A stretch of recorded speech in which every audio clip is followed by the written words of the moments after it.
Thousands of years ago, Britain was covered in forest.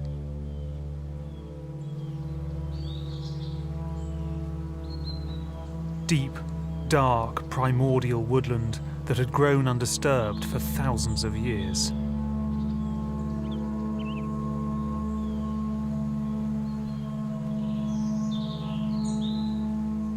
These were the landscapes in which our predecessors made their first homes. But over the centuries, we hacked our way out of the forests and built fields and pathways across the land.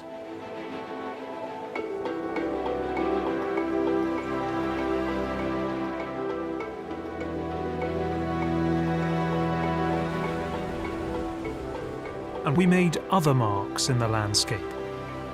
We made things of beauty. And in doing so, turned nature into culture. Now I can do something as simple as make a small stone circle on the beach here. Now, I'll admit it's not exactly Stonehenge, but it is a cultural act. It couldn't have happened without a human hand. This basic act is the foundation of all human culture, from stone circles onwards. But this film isn't about the monuments of the past. It's about a marvelous kind of modern art that echoes our earliest creative impulses. And it's inspired me since I was a boy. It's an art that can't be bought or sold, doesn't exist in galleries, and has to be found before it can even be seen. It can be as vast as the sky or as small as a pebble. It can take decades, even centuries to make, yet occasionally only last an instant. In this film, I'm going to discover art that's made from nature itself. Art that makes us think in a new way about the beauty and wonder of the natural world and the ways we mark our fleeting place within it. I'll travel across Britain to find these breathtaking artworks and explore the landscapes they inhabit. I'll trek through forests and fields, around gorgeous gardens and to the very edges of our island. And I'll gaze afresh at the skies above. What I find will, I hope, change the way we think about the landscape. And it might just change your view of modern art.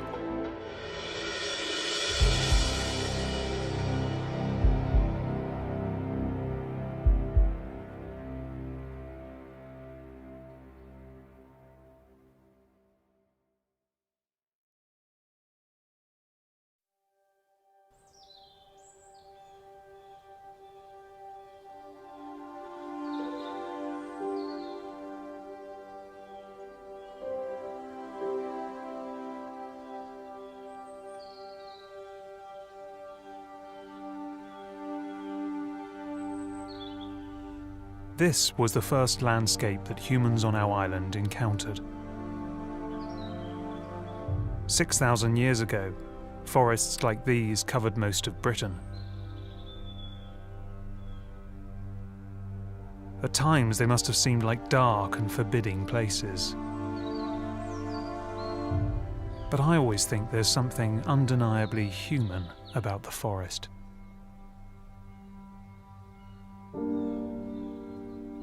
I often think of forests as being like societies. They are complex and infinitely interconnected communities. And of course, they're made up of individuals, all living their own lives in company.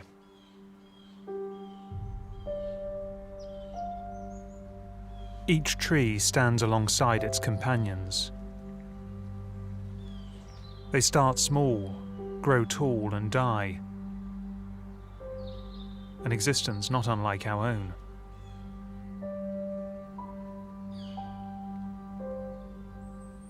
We've always had an important relationship with the forest. So much of human culture has been built from trees and wood. And this connection has inspired one artist to create a very special artwork.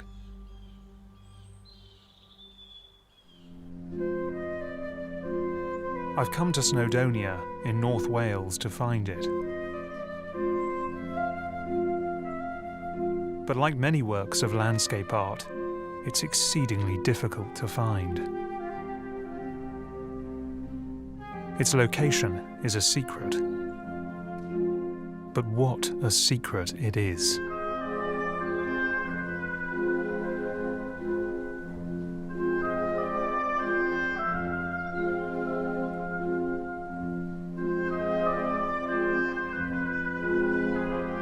This is Ash Dome.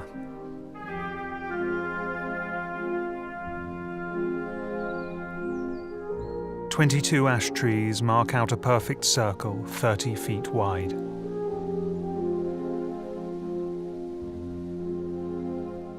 I've been wanting to come here for as long as I've been interested in art, and it's more beautiful and more moving than I could have imagined.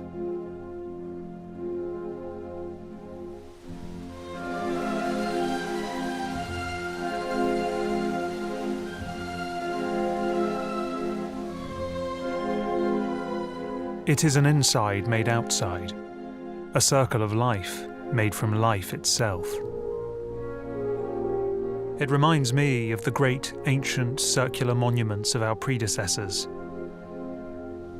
But this is a work of modern art.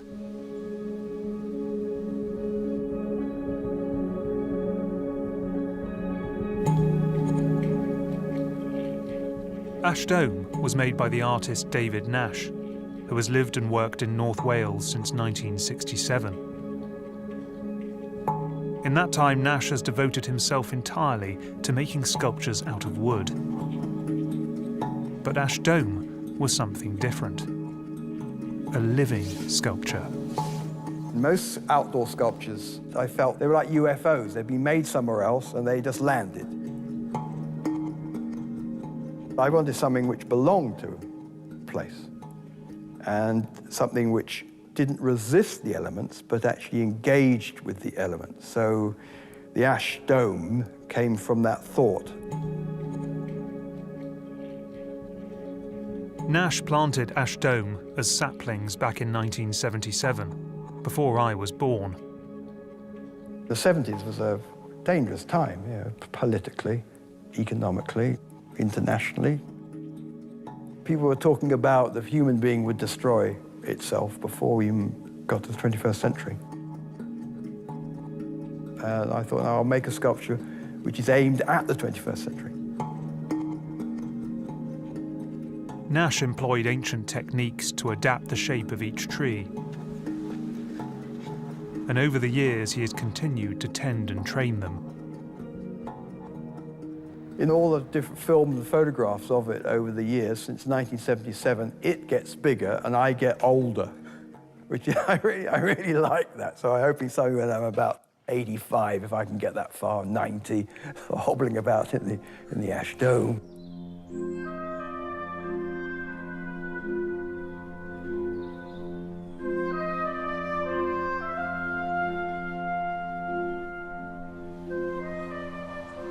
People talk today about modern culture being too fast, too disposable, too dispensable, too much about short-term satisfaction. Well, this place couldn't be more different, because this beautiful, beautiful thing has taken the best part of 40 years, the best part of one man's entire career to make. And hopefully, like the forest that surrounds it, it will continue to grow for many years to come.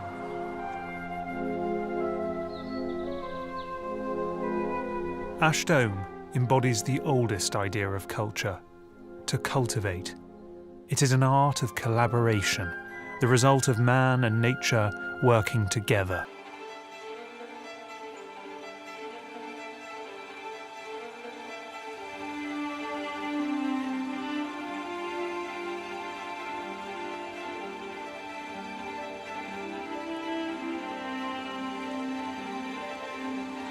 When Neolithic settlers first arrived in Britain, they brought with them wheat, barley and livestock, and a new attitude towards the landscape. Unlike native hunter-gatherers, they weren't content to take the landscape as it came. They wanted to reshape it. They cut down ancient forest, cleared the land, and parcelled it out for cultivation, and so emerged from the darkness of the wood to the light of the field. To us, the field might seem unremarkable, perhaps even rather quaint, but it really was one of the great inventions in the history of our species, because the field didn't only lead to a new kind of organised landscape, it also laid the foundations for the first towns and cities, societies and governments, and for trade and commerce. The field, in other words, was the bedrock of civilization itself.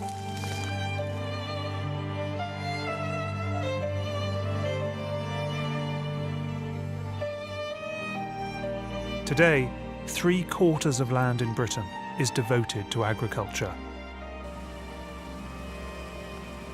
More than anything else, it is the field that has shaped our landscape.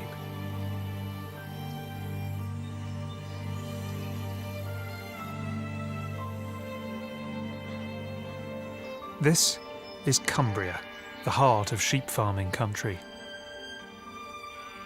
It's a patchwork of small fields, formed by the dry stone walls that weave across the land.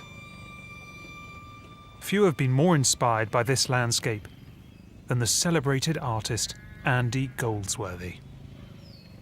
The fields to most people, and the landscape to a lot of people, is often a pastoral backdrop to weekends in the country, which is not how I see the landscape. For me, it is a place to be challenged and to learn. And the field, particularly so, is a place which farmers cultivate and fight for. It is a battlefield for the farmer. And without their constant attention and work in the land, it will revert back to being a woodland.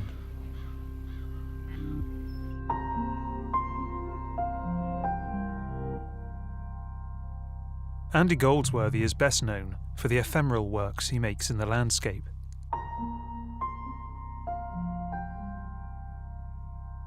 Short-lived, delicate sculptures, using only the materials he finds around him.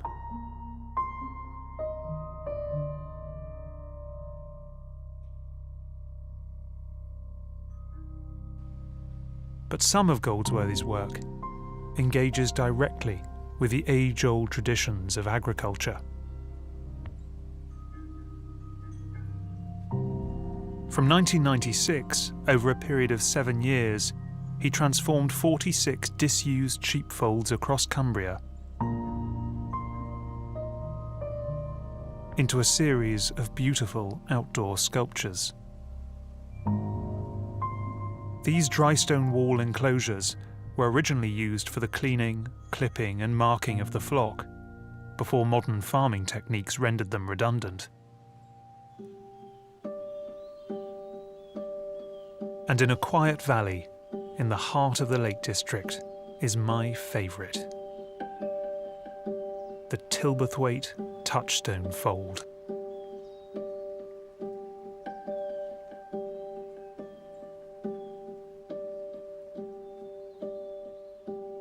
Now at first, this seems to be an ordinary sheepfold. It's got these dry stone walls that would have contained the flock. There would have been a gate right here. But what Andy Goldsworthy's done is he's made 4 beautiful additions into the walls themselves. And this is one of them. It's an absolutely beautiful sculpture made from slate from the surrounding Tilberthwaite quarries. And what's lovely about it is the way that Goldsworthy has arranged the stone to create a beautiful visual rhythm. So you've got these horizontal bands of stone here, then you've got this circular plane with vertical bands of stone. It almost looks like a clock face. And on a bright sunny day like today, the stone really seems to shimmer.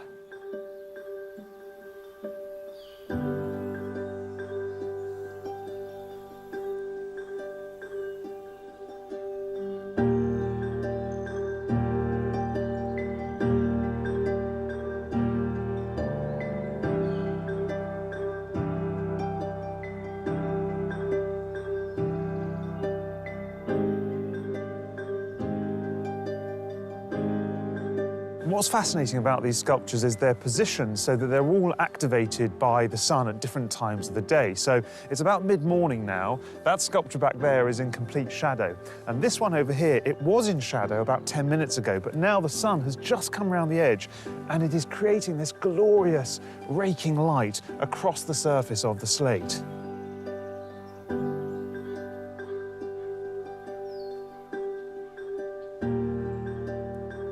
The Sheepfold project is a reminder of that ancient link between culture and agriculture. After all, the building of dry stone walls, and indeed farming itself, is an intensely sculptural activity. And like art, it, too, can be beautiful.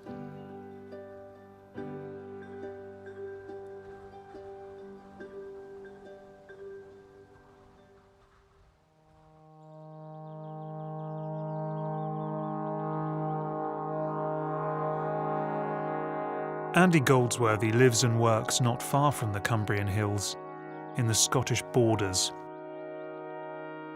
Every morning he walks out into the fields around his home to make a work in the landscape. And today, I'm joining him.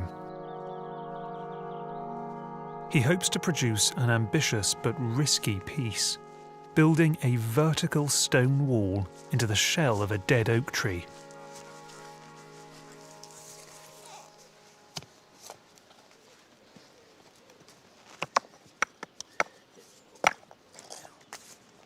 The reason why I love to work with my hands is that friction. There is this terrific, wonderful resistance to the land that challenges you. It creates sensations and feelings that inform me as an artist.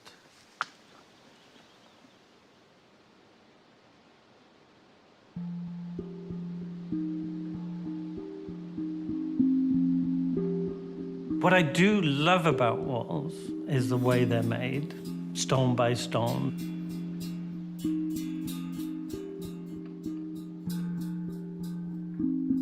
They're a great lesson to sculptors. They use the stone from the place, they use the stone for its structure, and the line that they often take will draw the landscape. So they're very much an expression of the landscape.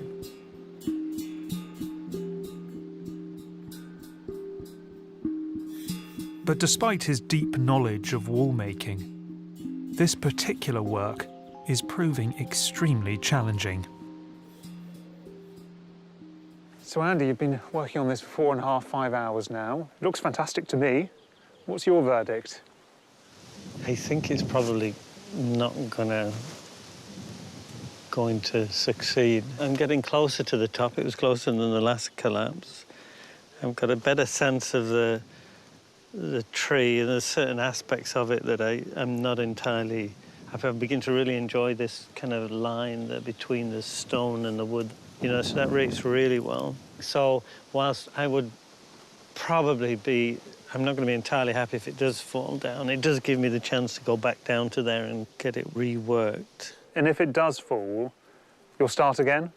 I might start again. I think it's probably reached a point in the day where it would be better coming again. And this is a work that I can come back to, unlike a lot of the things that I make, that it's a one-off, that time only to make that particular work.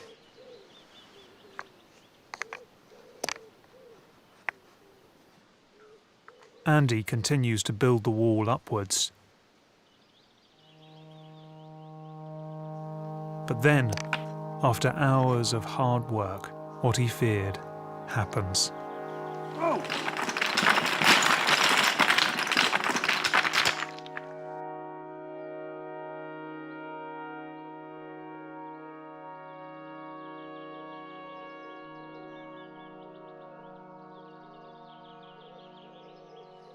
Normally with a collapse like that, I would be feeling a little devastated, and whilst I would have loved to have got this completed, I think that it's probably for the better in that I can get back and rework some of this, but I haven't got the energy to do that again today.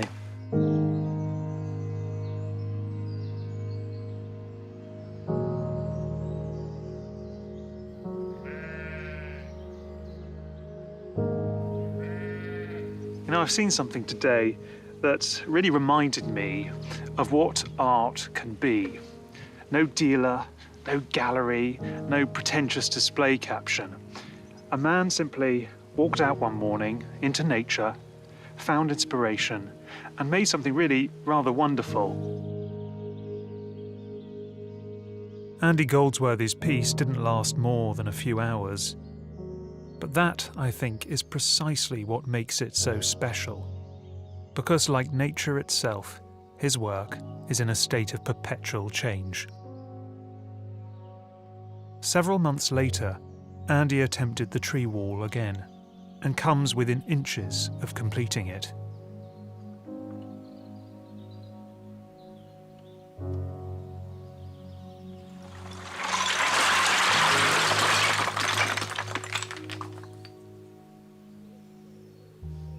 Seeing Andy's piece collapse again is heartbreaking, but his determination to succeed is an inspiration. Perfection's really easy to do, but it's a matter of how much time you have to put into achieving that perfection. And I think that every day I go out, there is a sort of compromise with the day.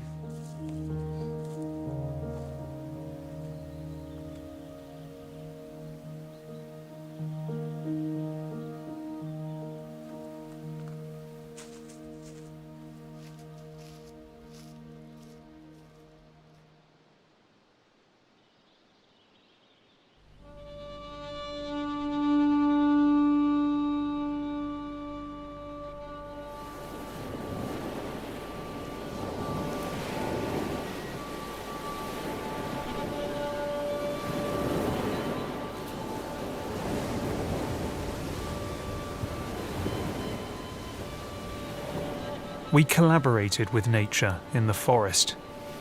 We intervened in nature in the field.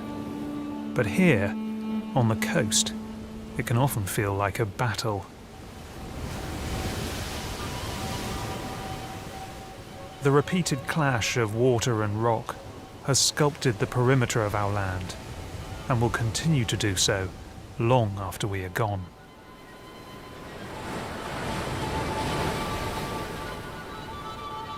But in this turbulent environment, one artist has tested herself and her art against the rhythms of the sea. In the early 1990s, Julie Brooke spent 2 years living in a cave on the island of Jura, off the west coast of Scotland.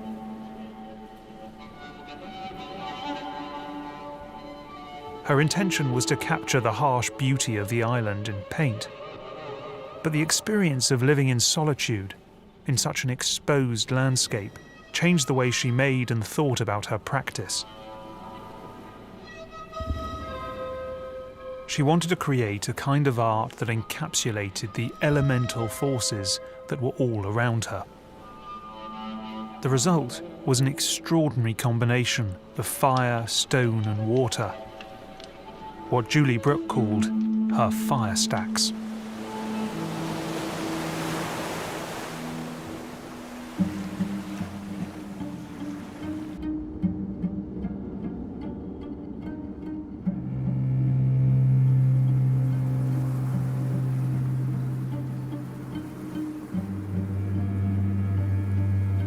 I've made the long journey across Britain to the Outer Hebrides, a landscape of rugged mountains and spectacular sea lochs.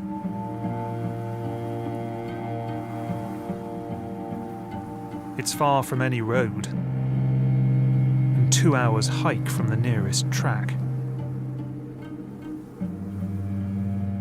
This is one of the most remote parts of the British Isles. That over there, that's the Atlantic Ocean. And I've come here because after 25 years, Julie Brooke is once again making a fire stack.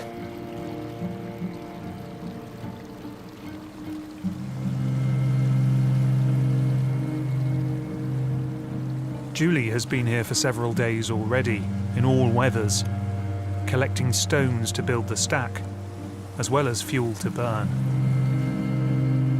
She can only build at low tide, and twice a day she has to surrender her progress to the sea.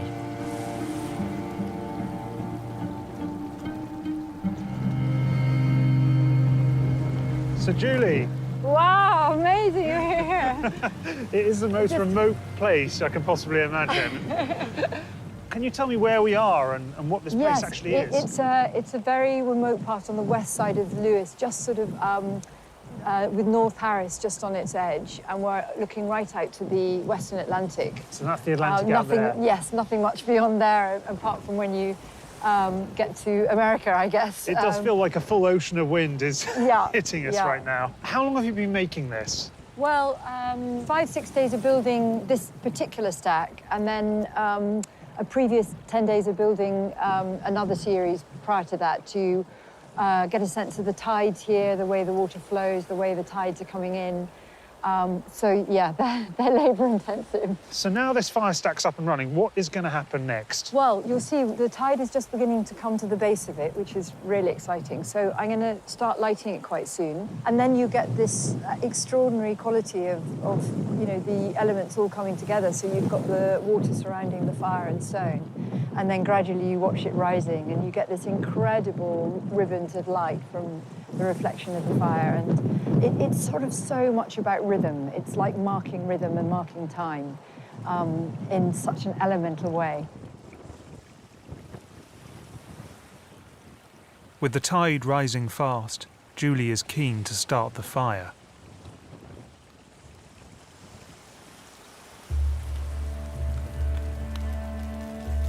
The fire stack works can be dangerous and unpredictable.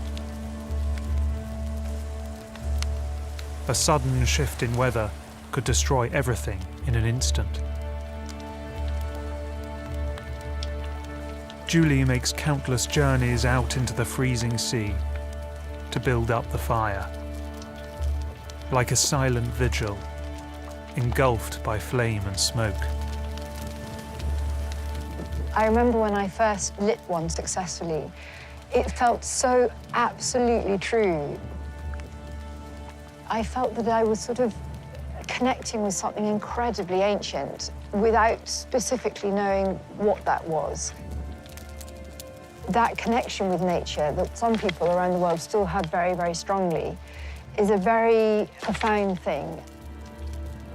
By working and committing and inhabiting the landscape, in a sense, I'm looking for that connection that I see crofters have here or fishermen have here. And I think it's something about the purity of that.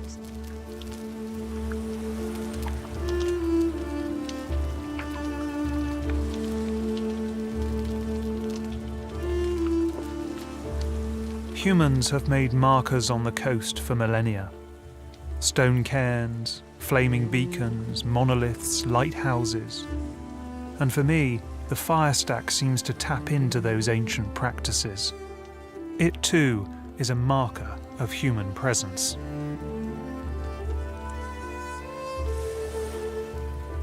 With the fire burning brightly, Julie makes her last journey to the stack. And then she retreats, leaving the elements to decide its fate.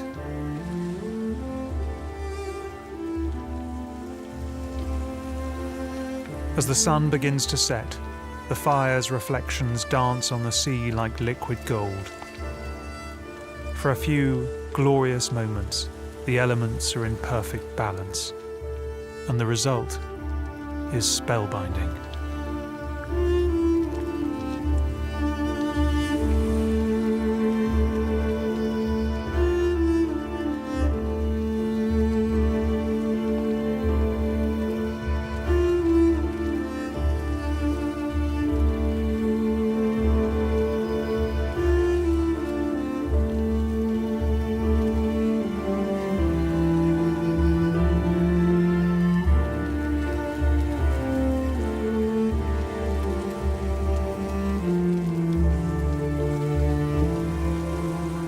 But as the water creeps higher and higher, the flames begin to lose their battle with the sea.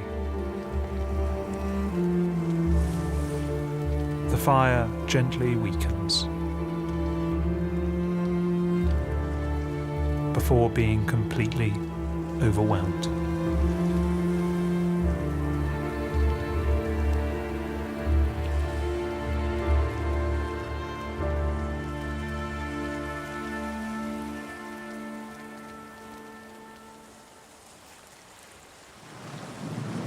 You know, some people might not think of this as art at all, but as I stand here on a cold winter's night in the Outer Hebrides, I honestly can't think of anything more artistic.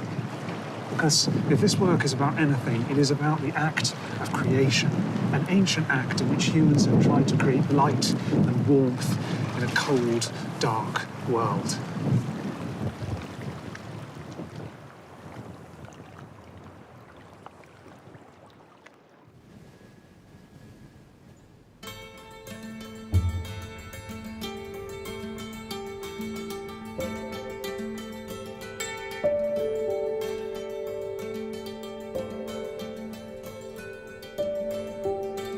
As the human presence on our island increased, so too have the marks we've left on the landscape. We began to draw lines, from creative acts like the chalk figures carved in the landscape, to the great roots laid down in our own age. Lines that shape and are shaped by our movements.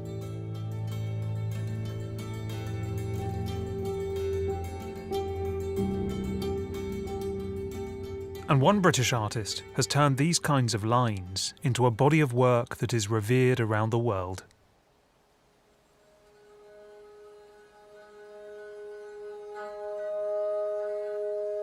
In 1967, Richard Long walked up and down on a single patch of ground until he left a clean, straight line of trampled grass that glistened in the sun.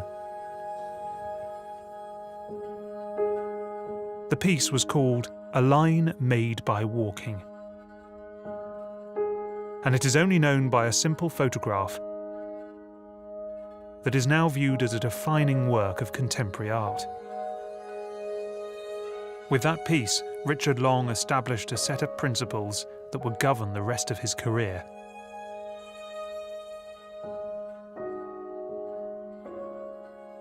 Art can be made anywhere, perhaps seen by few people, or not recognized as art when they do.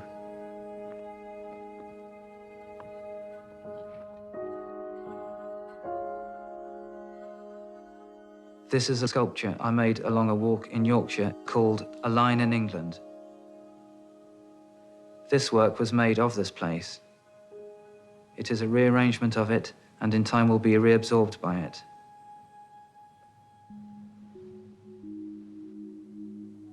Now it is almost invisible. I hope to make work for the land, not against it.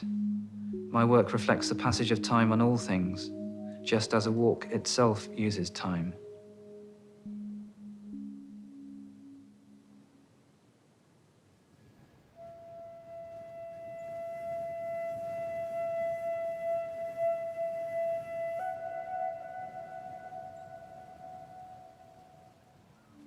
This is Exmoor in North Devon.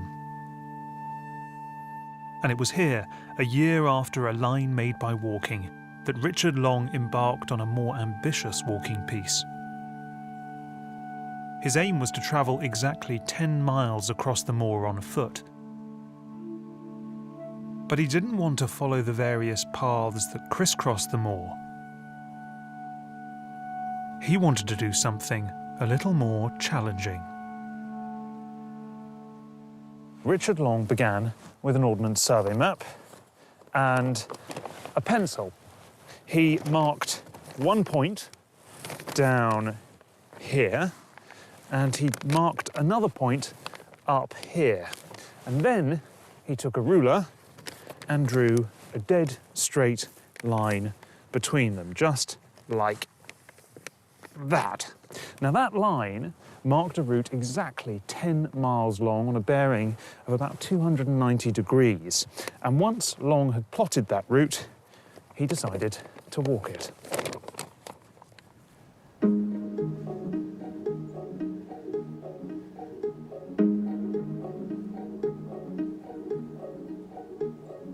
And so I began a journey following Long's imaginary line.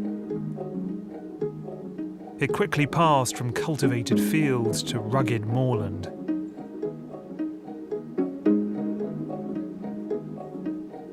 But it didn't follow the natural contours of the terrain. It cut a dead straight line across the land.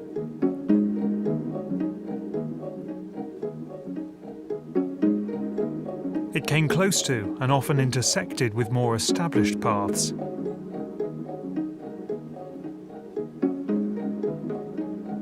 But then it quickly abandoned them.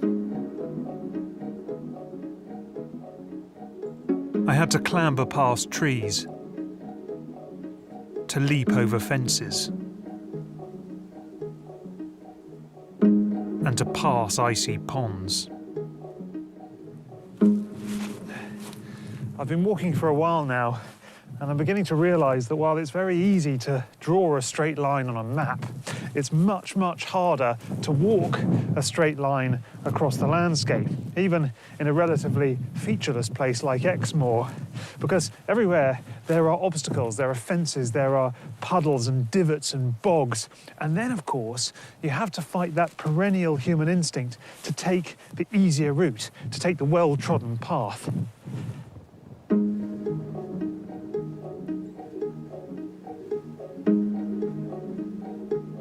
The walk carried me forward, northwest,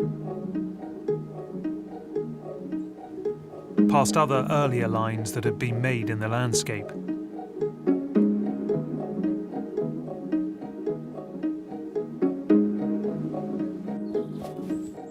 But then, after 10 miles, I descended from the moor into steep, thick, shaded woodland. This is where Richard Long's line terminates.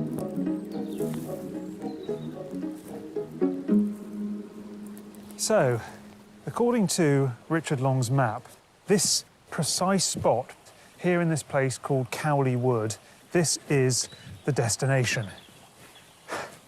And I'll be honest with you, after 10 miles of walking, I was expecting more. It is a work that creates more questions than answers. This map, with a line drawn through it, is all that remains of Long's walk. But is this the art? Or was it the creative effort of the walk itself? Or the trace in the landscape made by Long's feet? All this makes us think again about what art can be.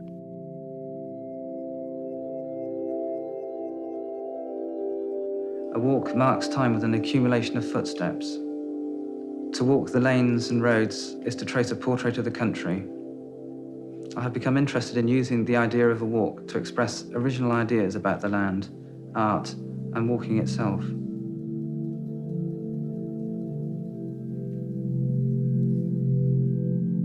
Long's art has certainly provoked controversy over the years, as seen in a debate from a 1983 BBC documentary. What makes you say that it's art? Because it's, Richard Long says it's art, his arrangement of stones and his work. If people say something is art, we have to proceed on the assumption that it is. Is it a lot of art people and- say things are art, but they're not very interesting. Is it art? He says it's art, and That's it's assertion magical. again, You though, see, of course. it's assertion. What Oh, you're... well, of course it's bound to be assertion. No, it isn't. You see, what I Well, think can your you can't lead... define yes. what art is, Ted? Or what? I'm not even going to try, and I'm not going to be put in that position by you or anybody else.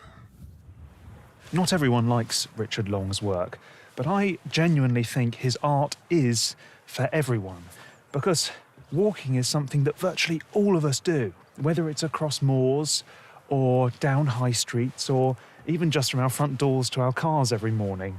But what he tells us is that even this seemingly banal act can be an aesthetic act as well. It can be beautiful, it can be imaginative, and it can help us understand our place in the landscapes that surround us. But I also see something ancient in Richard Long's lines. It makes us think again about how we as humans might have first negotiated the landscape. how people have walked and drawn lines across the British Isles for thousands of years.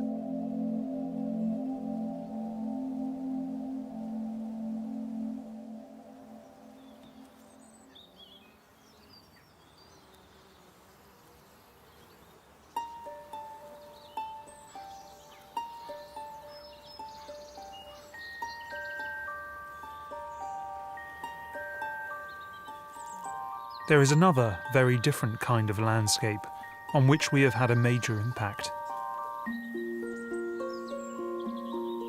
But more than any other, it's a landscape shaped entirely by human culture.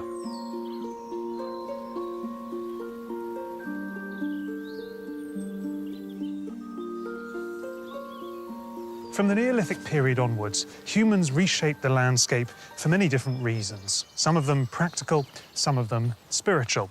But in the more modern period, we began to remodel the land simply to make it more beautiful. And nowhere is this better expressed than in our gardens. It seems like a strange idea. Surely we can't hope to make nature more beautiful. But humans have long created their own miniature versions of the landscape. The 18th century is, in my opinion, the golden age in British gardens, a time when designers forged a winning balance between the natural and the artificial, the real and the ideal, and their inspiration came from art.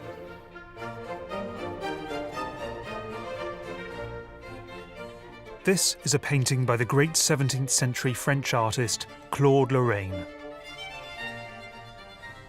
It looks natural, but it obeys a strict formula of ideal beauty. Tall trees frame the scene. Ancient buildings emerge from the landscape. A winding river leads the eye past a bridge and into the distance. It looks like paradise. So taken were the British landed class by this vision in paint that many of them remodelled their estates according to Claude's blueprint. And among the first to do so was Henry Hoare. From the 1740s, Hoare set to work transforming his garden at Stour Head in Wiltshire on a grand scale.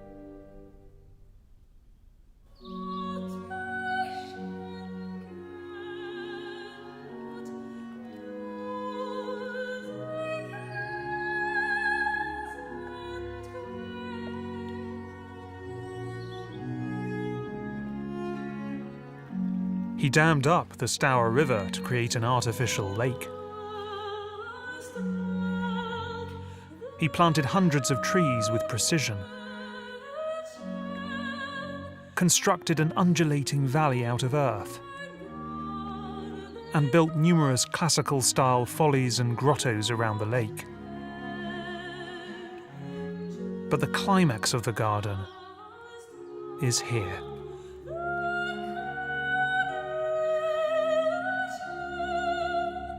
It is surely one of the most beautiful views in Britain, and it has all the ingredients of one of Claude's pictures: the framing trees, the curving lake, the ancient temple.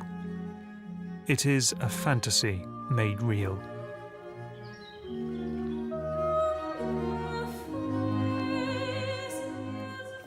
Alexander Pope once wrote that all gardening was landscape painting. Now, I always thought that was a rather silly comment to make, but this, I think, is proof that he was completely right. Because what Henry Hoare has done here at Stour Head is exactly what artists had done before him. He has rearranged nature, composed nature to make it more beautiful and more pleasing.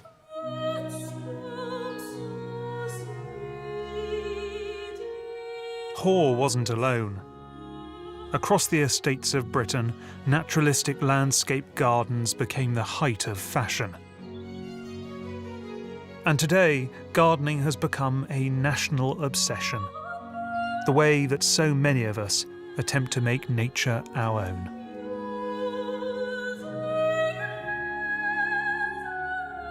But while most of our gardens are simply there for pleasure, one artist has attempted to go further.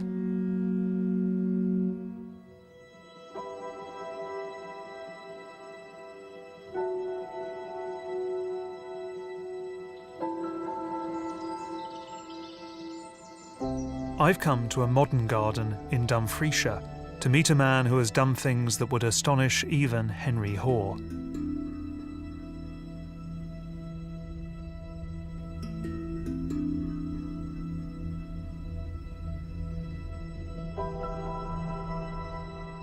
This is the garden of cosmic speculation, and there is no mistaking the human hand here.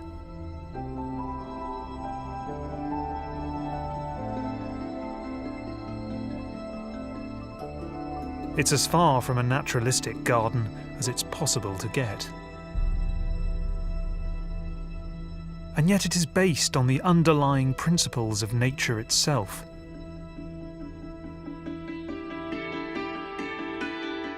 The fractals, black holes and waveforms that form our understanding of the universe.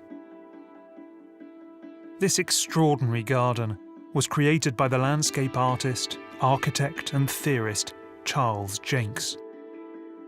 Born in America, Jenks began developing the garden at his home in Scotland in 1988.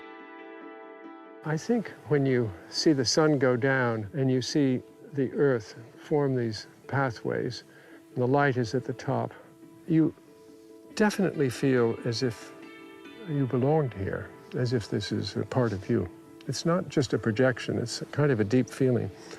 And I think you get that in landscape. And you don't get it in any art that is not bigger than you.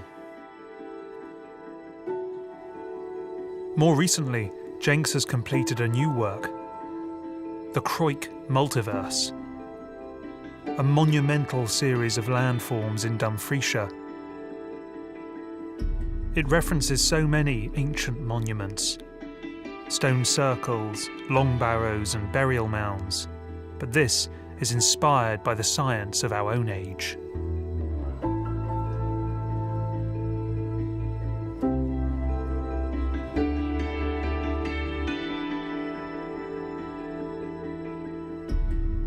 So how do you see your relationship to nature? We're part of nature, but as religions have always said, we're different from nature. And I think both are very deep insights. And so a landscape art, and art in general, should show that very strange human relationship to the universe that is both feeling at home and feeling separate from it.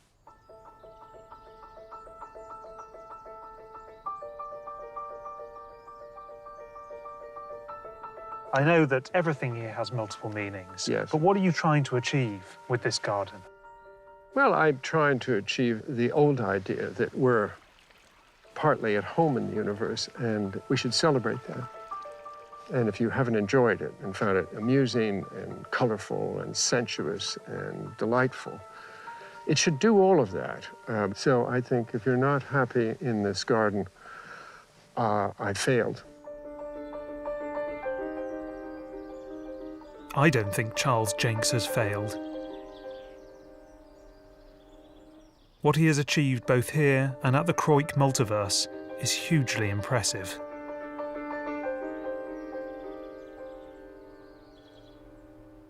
Charles Jenks's garden is a microcosm of the universe itself. Now, of course, it's absurdly grandiose, of course it is, but in a way, all gardens are worlds within worlds. All gardens are ways by which humans try to negotiate a place for themselves amid the mysteries of nature.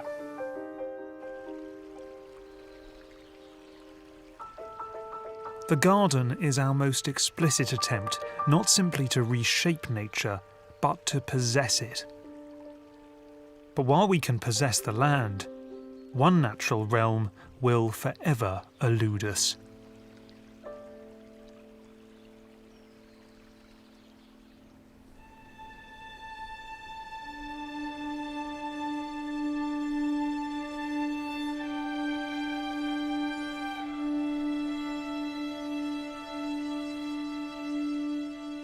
It is a strange thing how little in general people know about the sky. It is the part of creation in which nature has done more for the sake of pleasing man, more for the sole and evident purpose of talking to him and teaching him, than in any other of her works, and it is just the part in which we least attend to her. There is not a moment of any day of our lives when nature is not producing scene after scene, picture after picture, glory after glory. The noblest scenes of the earth can be seen and known but by few, but the sky is for all.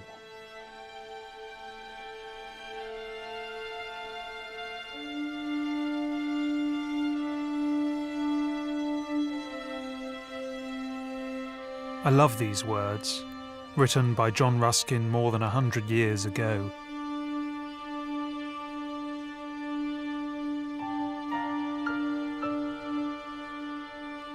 And he is, of course, right. Too often we ignore the beauty that lies above us. It is indeed the eternal masterpiece.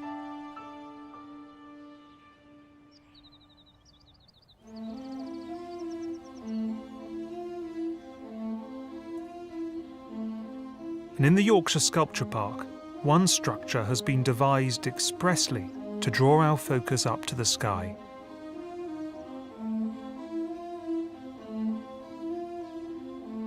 For me, it is one of Britain's most inspiring artworks.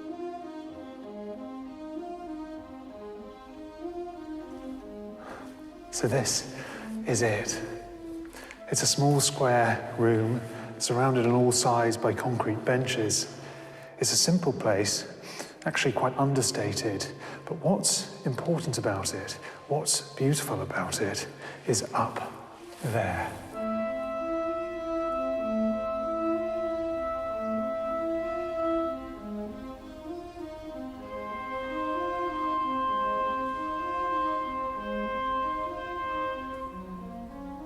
This is a sky space by the American artist James Turrell. In the middle of the ceiling, he has cut an aperture that opens directly onto the sky. All he asks his viewers to do is open their eyes and look up.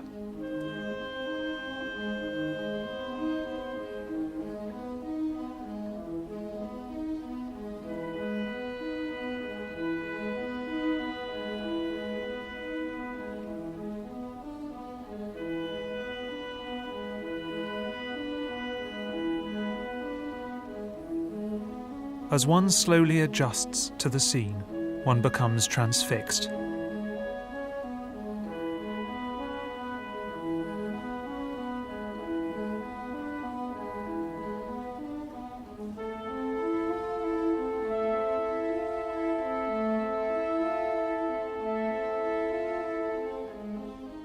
This has been one of the great experiences for me. And you know, the sky space does something really miraculous. It makes the sky come indoors. It really feels like the sky is hovering inside this room, that you can even reach up and touch it. And you know, I've been sitting here for a few hours now and watching this incredible drama unfold above me. I've seen this amazing palette of blues change. I've seen clouds scud across the ceiling, and I've seen the odd cameo of birds and jet planes. And you know, it has been gripping, completely gripping throughout.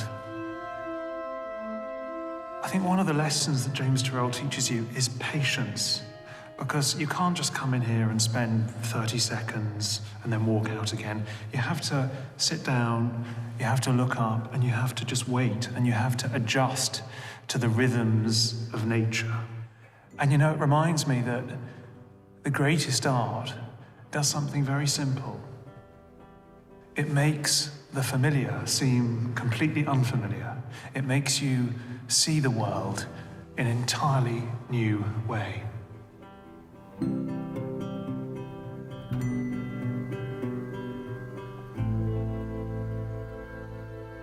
I couldn't bring myself to leave the sky space, so I stayed on into the evening. And inside, there was more magic to come. As the sun sets, Perfectly adjusted lights have a remarkable effect on the colour of the sky at dusk.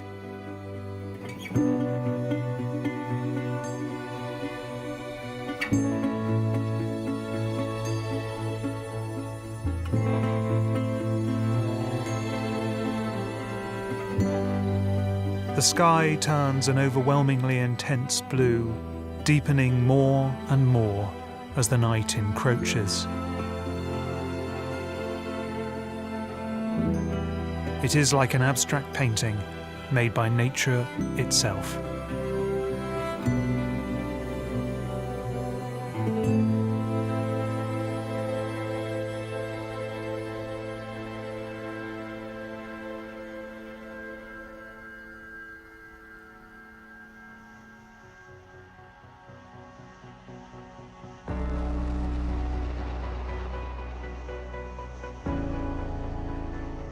On my travels around the British Isles, I visited 6 distinct landscapes, and I've found inspiring and beautiful things everywhere I've gone.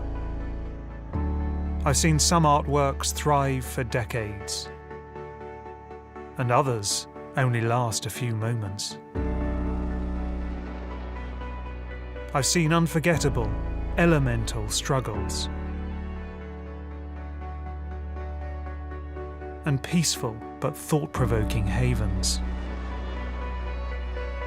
Each of them taps into our ancient desire to make a mark on the land, while redefining what modern art can be. And each of them finds beauty in a world we often take for granted.